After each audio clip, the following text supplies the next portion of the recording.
আসসালামু আলাইকুম। শীতের 4টি সুপারহিট পিঠার রেসিপি পেয়ে যাচ্ছেন একসাথে, তাও আবার এই একটা ভিডিওতেই। আজকে আপনাদের জন্য থাকছে বাজারের কেনা শুকনো চালের গুঁড়া দিয়ে নরম তুলতুলে ভাপা পিঠা ও ফুলকো চিতই পিঠা বানানোর গোপন টিপস। সেই সাথে কিভাবে ফুলঝুরি বা জামাই পিঠা বানিয়ে 1 মাস পর্যন্ত সংরক্ষণ করবেন তার সহজ টিপস, যা এর আগে কেউ বলেনি। আর পাটিসাপটা পিঠা যাতে পেনে আটকে না যায় কিংবা ফেটে পুর বের না হয়ে আসে, তার জন্য সকল প্রকারের খুঁটিনাটি সিক্রেট টিপস তো থাকছেই। একটা পিঠার রেসিপিও কিন্তু মিস করবেন না। সেরা স্বাদের পারফেক্ট পিঠা বানানোর জন্য আপনার এই একটা ভিডিওই যথেষ্ট। তাহলে প্রথমেই দেখে নিন বাজারের কেনা শুকনো চালের গুঁড়া দিয়ে কিভাবে পারফেক্ট নরম তুলতুলে ভাপা পিঠা বানাবেন। ভাপা পিঠার জন্য প্রথমেই নিয়ে নিচ্ছি বাজার থেকে কেনা 2 কাপ শুকনো চালের গুঁড়া। তারপর হাফ চা চামচ লবণ দিয়ে চালের গুঁড়ার সাথে মিশিয়ে নিয়েছি। লবণ আপনাদের স্বাদ মতো দিতে পারেন। মিশানো হয়ে গেলে এবারেতে হাত সহ্য করতে পারবে সেরকম কুসুম গরম পানি অল্প অল্প করে দিয়ে মিশাতে থাকবো। কোনো অবস্থাতেই ঝপ করে একেবারে বেশি পানি দেওয়া যাবে না। এভাবে অল্প অল্প করে পানি দিয়েই মিশাতে হবে। যেহেতু আজকের পিঠা তৈরিতে শুকনো চালের গুঁড়া ব্যবহার করেছি, তাই পানিটা একটু বেশি করে দিতে হবে। অর্থাৎ চালের গুঁড়াটা যাতে ভিতর পর্যন্ত ভালোভাবে ভিজে নরম হয়ে যায়। পানি দিয়ে চালের গুঁড়া মাখানোর এক পর্যায়ে যখন দেখবেন কিছুটা চালের গুঁড়া মুঠ করলে শক্ত দলা পেকে যাচ্ছে, আবার চাপ দিলে ছোট ছোট দলা হয়ে ঝরে পড়ছে, তখনই বুঝবেন এটা ঠিক আছে। কিন্তু যদি এই দলাটা ঝরঝরে হয়ে পড়ে যায় তখন পানি আরও মিশাতে হবে। আচ্ছা, আমার এটা মাখাতে মোট 1/4 কাপ পানি লেগেছে। তবে আপনাদের ক্ষেত্রে হয়তো কিছুটা কম বেশিও লাগতে পারে। এখন নিশ্চয়ই চালের গুঁড়াগুলো দেখতেই পাচ্ছেন ভিজে বেশ খানিকটা নরম মনে হচ্ছে, কিন্তু যখন এটাকে আমরা রেস্টে রাখবো তখন ভালোভাবেই সেট হয়ে যাবে। শুকনো চালের গুঁড়া দিয়ে পিঠা বানালে অবশ্যই এটা আপনাকে রেস্টে রাখতেই হবে। আমি ঢেকে 15 মিনিটের জন্য রেস্টে রেখে দিয়েছিলাম। তো 15 মিনিট পর ঢাকা খুলে নিচ্ছি। আচ্ছা, রেস্টে রাখার পর এ পর্যায়ে যদি মনে হয় চালের গুঁড়া অনেকটাই শুকনা হয়ে গেছে, তাহলে আবারও অল্প করে কুসুম গরম পানি দিয়ে মাখিয়ে নেবেন। আমার এটা যেহেতু পারফেক্ট আছে, তাই আমি এ পর্যায়ে চালনি দিয়ে চেলে নিচ্ছি। ভাপা পিঠা নরম তুলতুলে করার জন্য অবশ্যই এভাবে চেলে নিতে হবে। বড় ছিদ্রযুক্ত কাপড় বা মশারির নেট দিয়েও এই কাজটা খুব সহজেই করে নিতে পারবেন। চেলে নেওয়ার পর পিঠার শেপ দেওয়ার জন্য আমি স্টিলের একটা বাটিতে এখান থেকে চালের গুঁড়া দিয়ে দিচ্ছি। তারপর হাত দিয়ে আলতোভাবে চেপে চেপে বাটির সব দিকে চালের গুঁড়া ছেদ করে নিয়েছি। এবার স্বাদ মতো খেজুরের গুড় দিয়ে আবারও উপরে চালের গুঁড়া দিয়ে ঢেকে দিচ্ছি। চাইলে আপনি গুড়ের সাথে নারকেল কুড়িয়েও দিতে পারেন। এখন একটা পাতলা কাপড় দিয়ে বাটিটা মুড়িয়ে নিয়েছি। আর আজকের পিঠাগুলো আমি স্টিলের ছাঁকনিতে ভাপ দিব, তাই পিঠাটা এইভাবে ছাঁকনিতে বসিয়ে নিয়ে আলতোভাবে বাটিটা একটু টোকা দিয়ে তারপর সাবধানে উঠিয়ে নিচ্ছি। এখন পাতিলে আগে থেকে গরম হতে দেওয়া পানির ভাপে এই ছাঁকনিটা বসিয়ে ঢেকে দিচ্ছি। ছাঁকনিটা যেহেতু অনেক বড় বড় ফাঁকা, তাই অনেক দ্রুতই পিঠাগুলো হয়ে যাবে। তবে যদি পানির ভাস্পগুলো পাতিলের সাইড দিয়ে বের হয়ে যায়, সেক্ষেত্রে কিন্তু পিঠা হতে অনেক বেশি সময় লাগবে। তাই এই পদ্ধতিতে পিঠা বানালে অবশ্যই খেয়াল রাখবেন পানির ভাপটা যাতে ঠিকঠাকভাবে পিঠার গায়ে লাগে। আমার পিঠাটা হতে 3 মিনিটের মতো সময় লেগেছে। তবে আগেই বলেছি, বাষ্প যদি পিঠার গায়ে ঠিকভাবে না লাগে তাহলে পিঠা হতে অনেক বেশি সময় লাগবে। হাত দিয়ে এভাবে একটু চেক করে নিতে পারেন পিঠাটা ঠিকঠাকভাবে হয়েছে কিনা। আমার এটা একদম পারফেক্টভাবেই হয়ে গেছে। এবার আমি এটাকে নামিয়ে নিচ্ছি। আচ্ছা, এখন আমি বাজার থেকে কেনা ভাপা পিঠা তৈরির পাতিল দিয়েও একই পদ্ধতিতে একটা পিঠা আপনাদেরকে বানিয়ে দেখাচ্ছি। আর এই পিঠা হতে আমার সময় লেগেছে মাত্র 1 মিনিট। আসলে যে যাই বলুক, সত্যি বলতে সবচেয়ে ভালো হবে যদি আপনি ভাপা পিঠা তৈরির জন্য এসব ঝামেলা না করে এরকম একটা পাতিল কিনে নেন। তাহলে ব্যবহার করতে পারবেন অনেক দিন পর্যন্ত। সেই সাথে গ্যাস এবং সময় দুটোই বেঁচে যাবে। তার মানে কিন্তু আবার এটা ভাববেন না যে আগের পদ্ধতিটাতে পিঠা হবে না।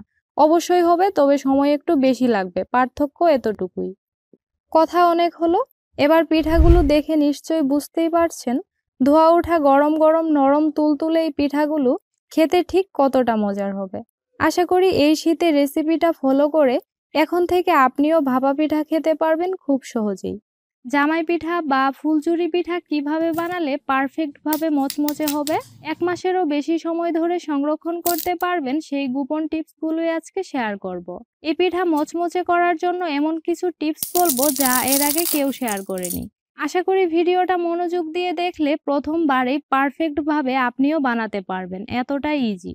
তাহলে ফুলচুরি পিঠার জন্য প্রথমেই বাটিতে নিয়ে নিচ্ছি একটা ডিম, তারপর 1/3 কাপ দিয়ে দিচ্ছি চিনি, পর লবণ দিয়ে দিচ্ছি স্বাদ মতো। এখন ভালোভাবে ডিমের সাথে চিনিটুকু ফেটিয়ে নিয়েছি। একটু সময় দিয়ে মেশানোর পর যখন চিনি ভালোভাবে গলে গেছে তখন এতে চালের গুঁড়া দিয়ে দিচ্ছি 1 কাপ।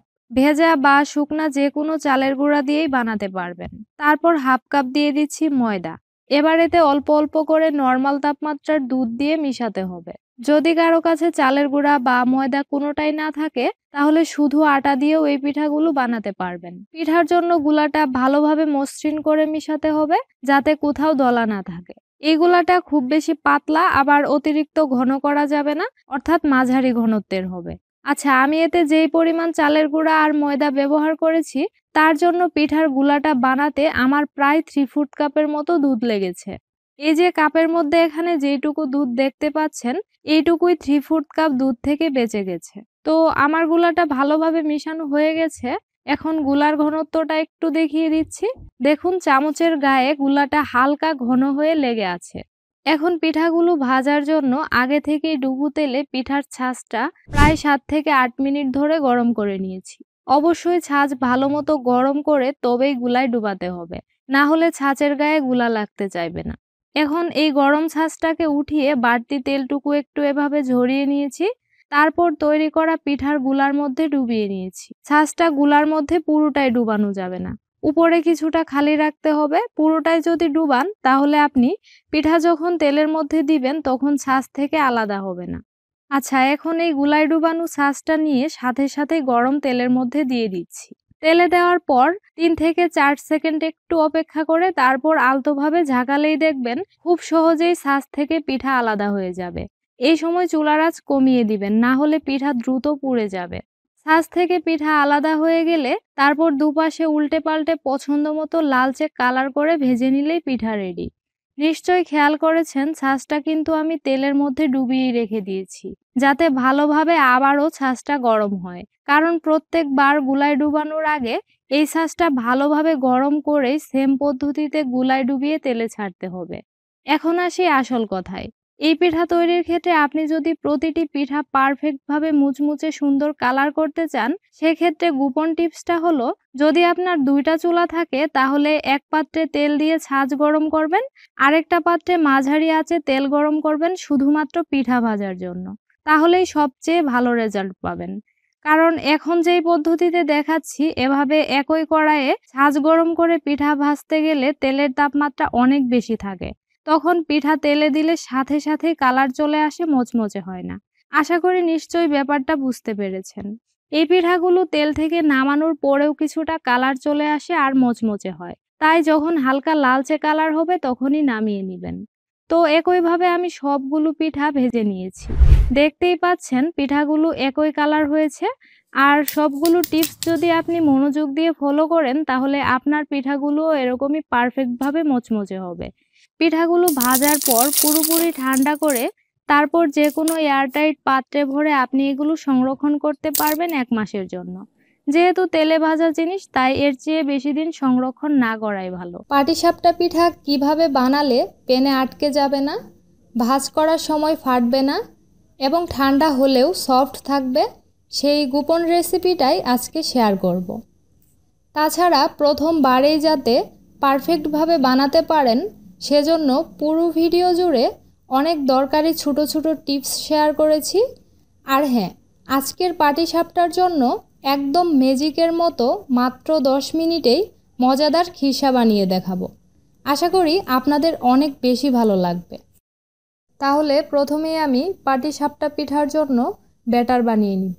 সেজন্য এখানে 1 কাপ নিয়ে নিচ্ছি শুকনা চালের গুঁড়া, তবে চাইলে আপনি ভেজা চালের গুঁড়া দিয়েও বানাতে পারেন। তারপর 1/2 কাপ দিয়ে দিচ্ছি ময়দা, এই ময়দাটুকু দেওয়ার কারণে পিঠাগুলো ভেঙে যাবে না আর ঠান্ডা হলেও সফট থাকবে। এরপর 3 টেবিল চামচ দিয়ে দিচ্ছি চিনি। স্বাদ বাড়ানোর জন্য 2 টেবিল চামচ দিয়ে দিলাম গুঁড়া দুধ, তবে আপনি চাইলে বাদ দিতে পারেন। স্বাদের ব্যালেন্সের জন্য 1/4 চা চামচ দিয়ে দিচ্ছি লবণ। এবার শুকনা এই সব উপকরণগুলো একসাথে প্রথমে একটু মিশিয়ে নিয়েছি। তারপর এখানে কুসুম গরম পানি অল্প অল্প করে দিয়ে ভালোভাবে প্রথমে এটাকে ফেটিয়ে নিব। শুরুতেই বেশি পানি দেওয়া যাবে না, যেহেতু শুকনো চালের গুঁড়া দিয়ে আজকের পিঠাগুলো বানিয়ে নিচ্ছি, তাই এখানে অবশ্যই কুসুম গরম পানিটাই দিতে হবে। প্রথম দিকে আমি 1 কাপ পানি দিয়ে 5 থেকে 6 মিনিট খুব ভালোভাবে এই ব্যাটারটাকে মসৃণ করে ফেটিয়ে নিয়েছি। শুরুতেই বেশি পানি দিলে কিন্তু এভাবে চালের গুঁড়া মিশানো যাবে না। যত ভালোভাবে এই গুলাটা ফেটাবেন আপনার পিঠাগুলো ততটাই ভালো হবে। আপনারা পানির বদলে এখানে তরল দুধ দিয়েও এই গুলাটা বানিয়ে নিতে পারেন। তো প্রথমেই 1 কাপ পানি দিয়ে আমি খুব ভালোভাবে এটাকে মিশানোর পর এখন অল্প অল্প করে আবারও কুসুম গরম পানি দিয়ে গুলাটা বানিয়ে নিয়েছি। পাটিসাপটার জন্য এই গুলাটা পাতলা করেই বানাতে হবে, তবে আবার অতিরিক্ত পাতলাও করা যাবে না। পাটিসাপটার এই ব্যাটারটা বানাতে আমার 1 কাপ সাথে আরও 3/4 কাপ পানি লেগেছে। তবে চালের গুঁড়ার ধরন অনুযায়ী পানির পরিমাণ আপনাদের ক্ষেত্রে কিছুটা কম বা বেশিও কিন্তু লাগতেই পারে। আর যদি ভেজা চালের গুঁড়া ব্যবহার করেন ওই ক্ষেত্রে কিন্তু পানি আরও কম লাগবে। এখন এই গুলাটা ঢেকে রেস্টে রেখে দিব 15 থেকে 20 মিনিটের জন্য।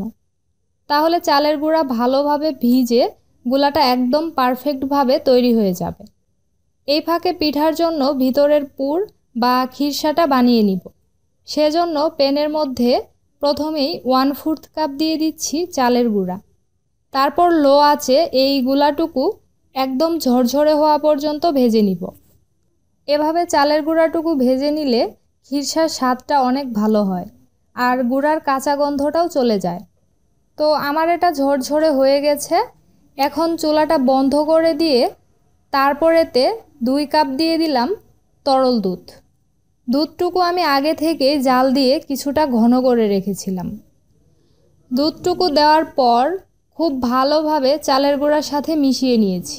তারপরেতে 1/2 কাপ দিয়ে দিচ্ছি গুঁড়া দুধ, সাথে স্বাদ মতো দিয়ে দিলাম এলাচের গুঁড়া আর খুবই সামান্য পরিমাণে দিয়ে দিচ্ছি লবণ।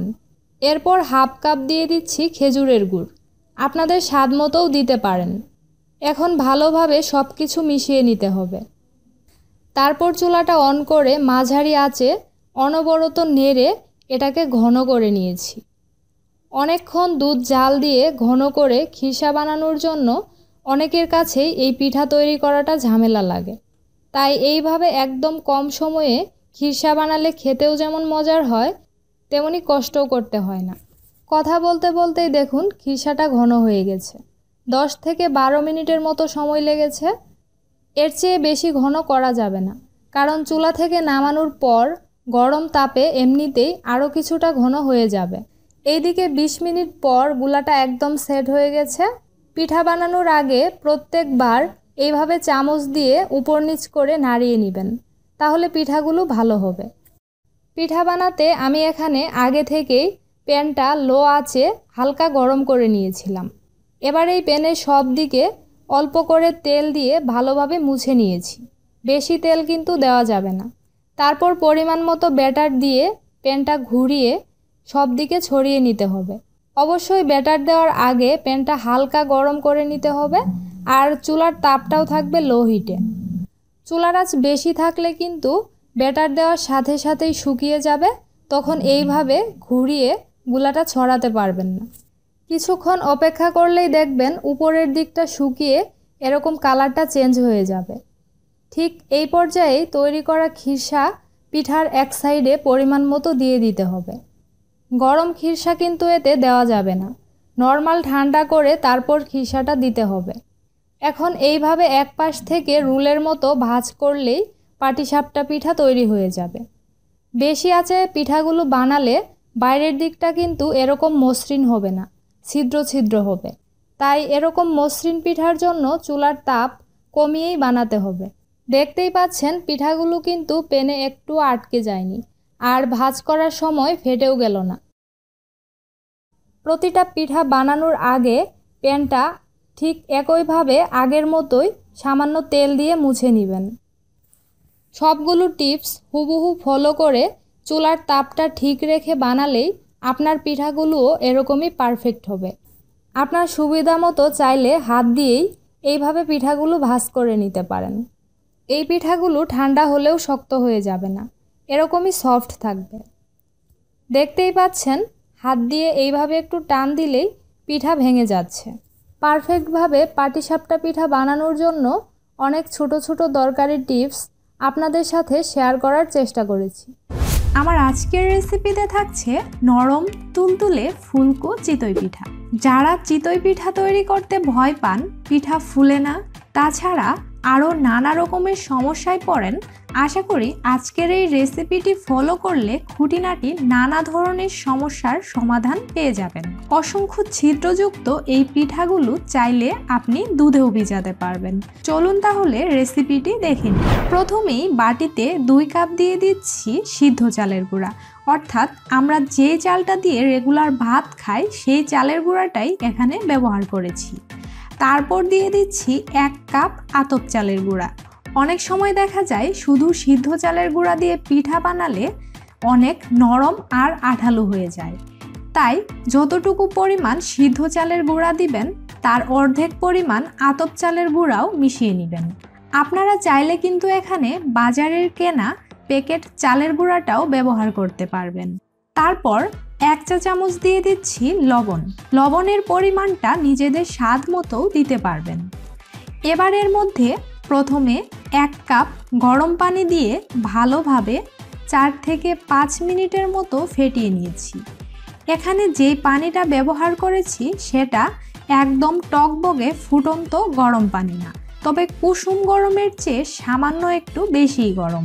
এই ব্যাটার প্রথম দিকে একটু ঘন আর আঠালোই মনে হবে, তবে যত সময় নিয়ে এটাকে ফেটাতে থাকবেন চালের গুঁড়া ততই নরম হয়ে যাবে। তাই পানিটা একবারে বেশি করে না দিয়ে অল্প অল্প করে দিয়ে মিশাবেন, তাহলে ব্যাটারের ঘনত্বটা বুঝতে সুবিধা হবে। এখন আমি এর মধ্যে আরও হাফ কাপ পরিমাণ পানি দিয়ে 2 মিনিটের মতো আবারও ভালোভাবে ফেটিয়ে নিয়েছি। আপনারা চাইলে হাতের সাহায্যেও এই কাজটা করে নিতে পারবেন। এটাকে মিশিয়ে নেওয়া হয়ে গেছে। এবার এই মিশ্রণটাকে নিয়ে ব্লেন্ডারের সাহায্যে একদম স্মুথভাবে ব্লেন্ড করে নিতে হবে। চিতই পিঠার এই ব্যাটারটা ব্লেন্ডারে দিয়ে জাস্ট 1 মিনিট ব্লেন্ড করলেই হয়ে যাবে। তো ফিরে আসছি ব্লেন্ড করার পর। দেখতেই পাচ্ছেন ব্লেন্ড করার পর কিন্তু ব্যাটারের ঘনত্বটা অনেকটা আঠালো আর একদম স্মুথ হয়ে গেছে, যেটি কিনা আমাদের চিতই পিঠার জন্য একেবারে পারফেক্ট ঘনত্ব। আমার এই ব্যাটার তৈরিতে সব মিলিয়ে মোট পানি লেগেছে 2 কাপ।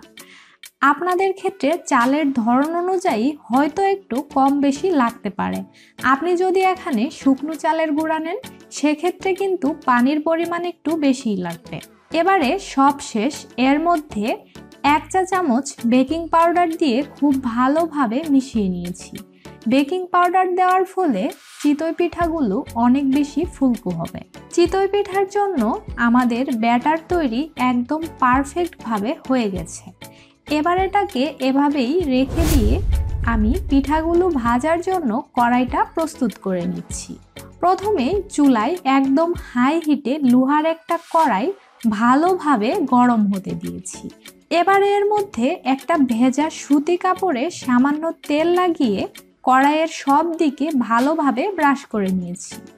এতে করে পিঠাগুলো কড়াইয়ে আটকে যাবে না। কড়াইটাকে খুব ভালোভাবে গরম করতে হবে। ভিডিওতে দেখে নিশ্চয়ই বুঝতে পারছেন আমার কড়াইটা গরম হয়ে একদম ধোঁয়া উঠছে। এই ধোঁয়া ওঠা গরম কড়াইয়ে এবার পিঠার ব্যাটার দিতে হবে। অনেক সময় পানি আর চালের গুঁড়া উপর নিচে হয়ে যায়, তাই অবশ্যই প্রত্যেকবার পিঠার ব্যাটার কড়াইয়ে দেওয়ার আগে এইভাবে একটু চামচের সাহায্যে মিশিয়ে নিতে হবে। ব্যাটারটা মিশিয়ে নেওয়া হয়ে গেলে এবারে এর মধ্যে হাফ কাপ পরিমাণ ব্যাটার দিয়ে দিচ্ছি। তারপর ঢেকে দিয়ে চুলার আঁচটা মিডিয়াম হাই হিটে রেখে অপেক্ষা করব 2 থেকে 3 মিনিটের মতো।